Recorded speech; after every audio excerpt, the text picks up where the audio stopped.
In today's video, I'm going to teach you how to add pages, subpages, and links on Google Sites. This process is straightforward once you get the hang of it, and I'm here to guide you step by step. Let's start by accessing your Google site. Once you're in, look over to the right hand side of your screen. You'll see a tab labeled Pages. Click on this. It's your central hub for managing the various sections of your site. Viewing this section, you'll notice a plus icon. This is your friend for adding new content. Give it a click.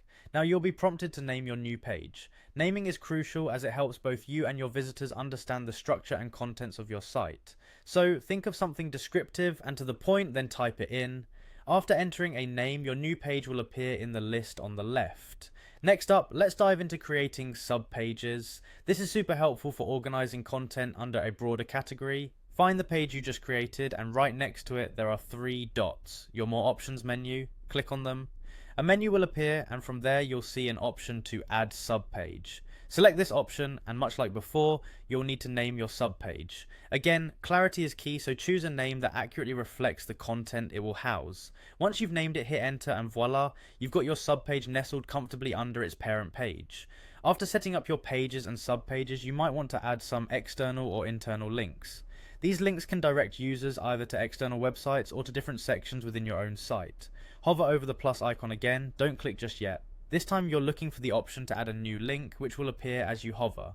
Once you see it, go ahead and click. Here, you'll also need to name the link. The name should match the destination or purpose of the link to ensure users know exactly where they'll be heading when they click on it. Lastly, input the URL for the link you've just named. Double check this to avoid any broken links and make sure it directs users to the right location. Once you're satisfied with everything, hit apply and your link is live. And there you have it, a seamless way to enhance your Google site's functionality and navigability. By adding pages, subpages, and links, you're providing a structured experience for your visitors, making it a breeze for them to find the information they're looking for. Thanks for watching, and now it's your turn to go and start organizing your Google site with confidence.